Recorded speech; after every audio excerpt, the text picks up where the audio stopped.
Good evening. I'm John Wingate, and we're speaking to you tonight from an anteroom that directly adjoins the operating amphitheater of University Hospital of the New York University Bellevue Medical Center. In just a few moments now, you'll witness a modern medical miracle, the rebirth of a child. Channel 5, in cooperation with the New York Heart Association, presents live actual heart surgery, the repair of the heart of a living patient tonight. You know, just a few short years ago, most people with heart disease lived lives as semi-invalids in constant fear of sudden death, which might occur. But this is 1958, a year of hope for the heart troubled. And this is a program dedicated to spreading that hope. Quite frankly, for untrained eyes, an operation can sometimes come as a shocking experience. The eyes and the human mind are not easily prepared psychologically for the necessary operative and surgical steps that lead to the eventual cure of disease, the relief of pain, and steps that bring you back to physical normality and to well-being. It is not offered either to shock you or to excite you. It's offered because we believe that this experience can open up for you a new area of knowledge and experience for yourself, so that you may come to a greater understanding of the heart, its treatment, its care, and its cure in time of illness. On this operating table, which you've seen, is a young girl. Now, without the surgery she will undergo tonight, and with careful regulation of her activities, her life expectancy might have been 35 years. But with this operation, this span may be increased to a normal life expectancy, just like yours and mine. Heart disease is the nation's #1 killer and crippler of people in the prime of their life. 10 million Americans are estimated to suffer from heart ailments, and almost every family is affected by heart disease to some degree. But in the past 2 decades, heart research has made tremendous strides and advances. New drugs are helping millions to lead comparatively normal lives, while over 200,000 people, perhaps some of them watching, are alive and well thanks to the development of surgical techniques such as the one we're about to see. The preliminaries are over tonight. The surgeon has opened the chest of the patient, the young girl, and he's ready to start repair on her heart. Dr. Lord, the surgeon, has been equipped with a lapel microphone. If you listen closely, you'll be able to hear his instructions and orders to the nurses and the technicians who are assisting him. All right, let's go to the operating room.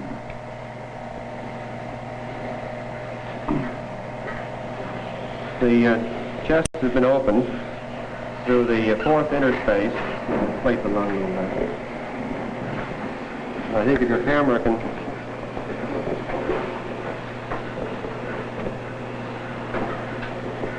This is the heart beating here.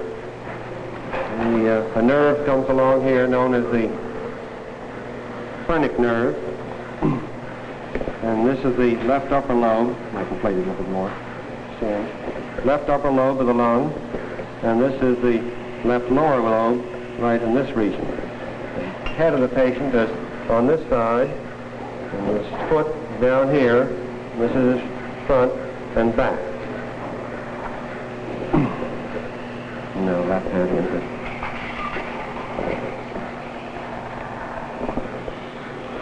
We will depress the lung fairly, expose the aorta, which is a large artery coming around in this region here. We just started the dissection of the pleura, which overlies this artery. Well, the suture, please.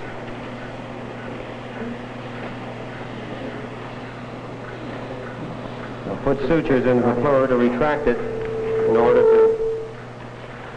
to expose the ductus. I don't need to tie them unless they're bleeding. Sorry. Clamp it.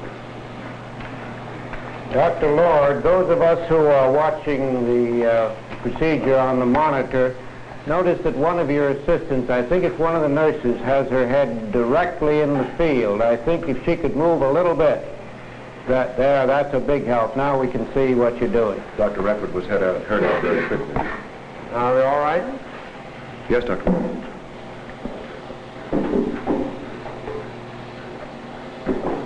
Clamp.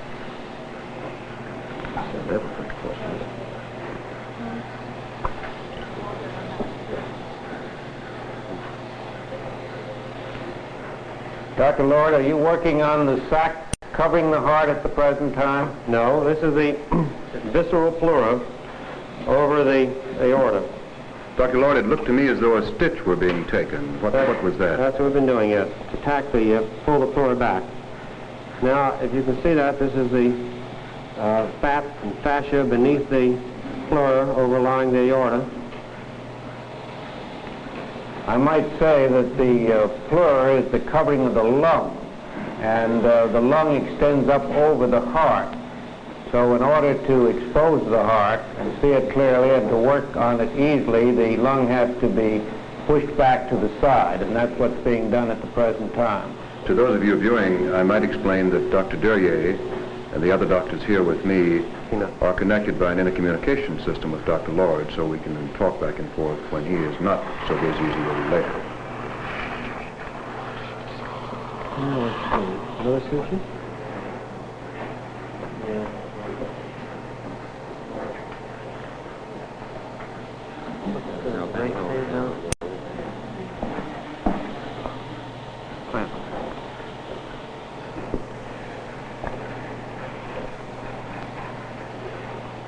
No, they all listen there.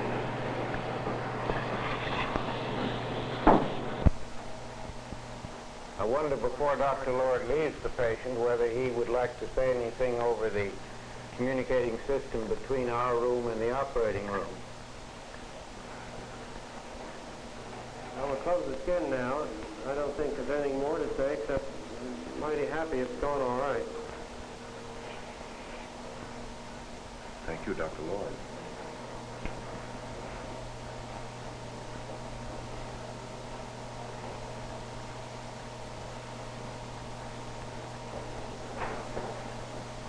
The amazing thing is the way these scars tend to disappear. I saw a patient within the week that had a similar procedure done in a Midwestern city only 18 months ago. And this scar is practically a hairline following the course of the rib, and almost invisible after 18 months.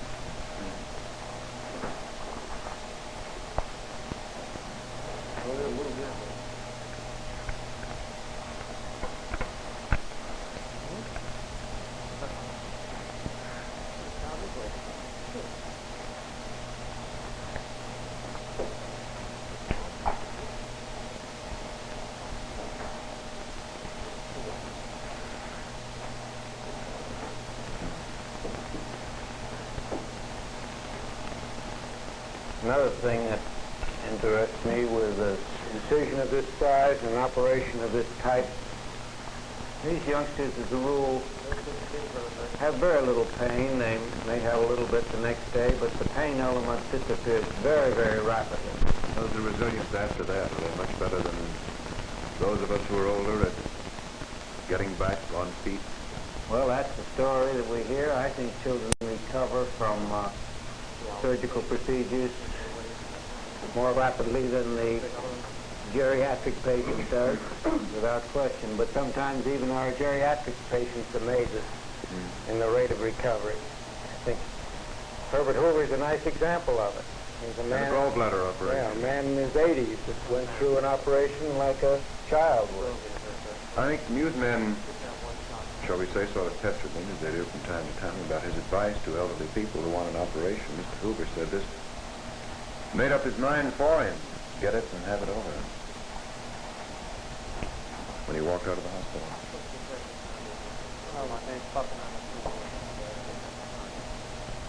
Actually, as surgery has been developed, not only in this particular field, but surgery is done on the younger age group from the day of birth up to the geriatric patient in his 90s with much less fear and trembling than 10 or 15 years ago. These people tolerate modern surgery very well.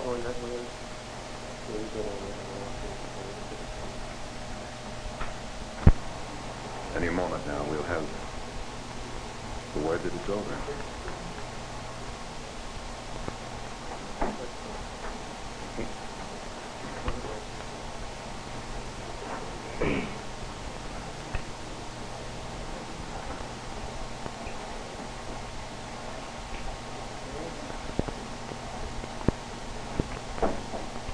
The incision is all sewed.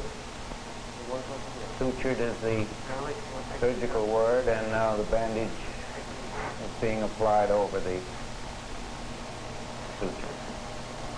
So from all practical standpoints, the operation is completed.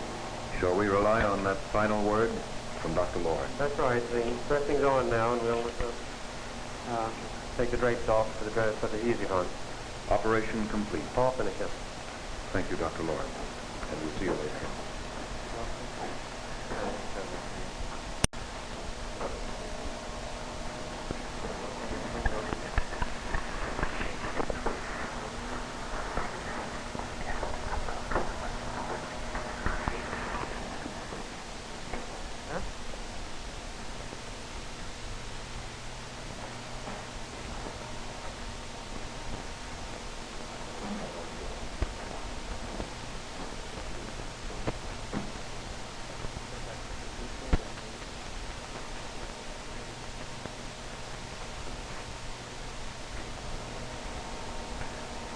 Here we are, operation over complete, and our grateful thanks tonight to Dr. Lord and the distinguished panel of doctors who provided such helpful commentary all through the operation tonight and answered all of this reporter's sometimes, what shall I say, questions. I've just received a cue that we should now go back to the operating room. Why, I don't know. So if the camera director is ready, we'll switch back to the operating room to see what that would be fine. we have there. Okay? Yes, let's see.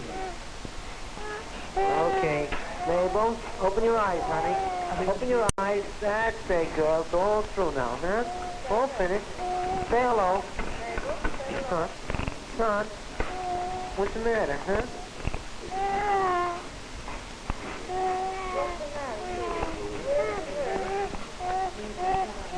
What's the matter, honey? Huh?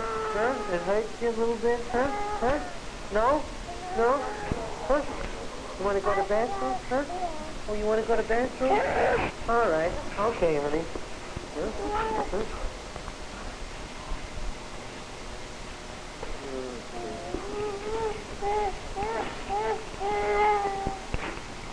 I think now it's time to go back. We are, yes. The monitor's just behind me. Back at the operating room. Hi, once again.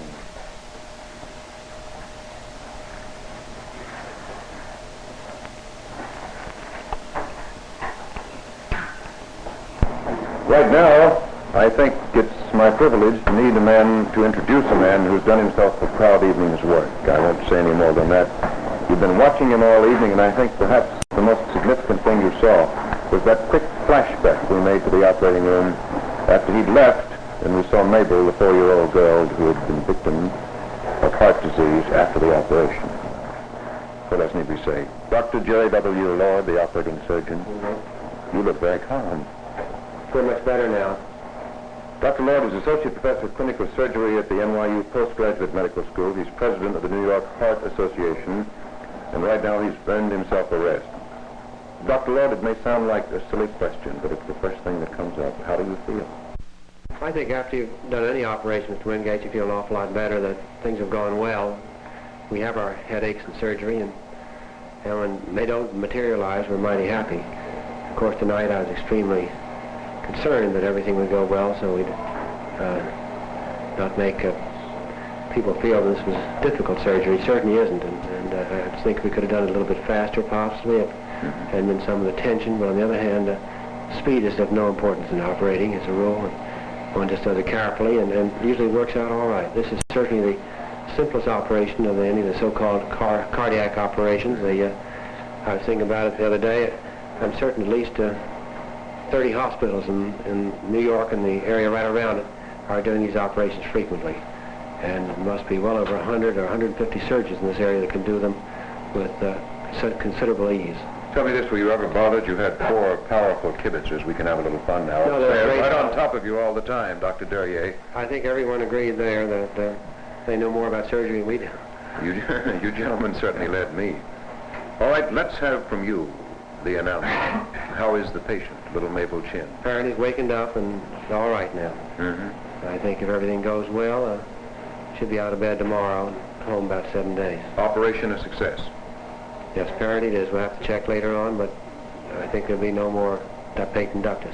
What are the next medical steps for her, if any? Well, actually, I'll probably give her some penicillin and an oxygen tent for overnight. And then tomorrow, if the condition's good, she will be out of tent and out of bed. And the thing we look for most is that there's no more murmur as there was preoperatively. How soon before she can play with her friends and go back to a normal life? I think we like to have them not do active exercises for about 4 or 5 weeks, and not competitive sports for perhaps 3 to 6 months. But as far as behaving like a child's going to school and enjoying things around the home, playing with her playmates in a not too robust manner, in about 4 weeks. And so, ladies and gentlemen, we come to the conclusion of Operation Heart Saver. As a public service, and as a token of its belief and confidence in Heart Fund-supported research, Channel 5 has taken pride in cooperating with the New York Heart Association to present this special telecast. Here in this room tonight, we witness the rebirth of a child. Here, 2 miracles of modern science, heart surgery and television, which you saw, have united in this program of hope to show you that the once thought of as impossible dream of repairing a human heart has become a reality and a success. This is John Wingate. Good night.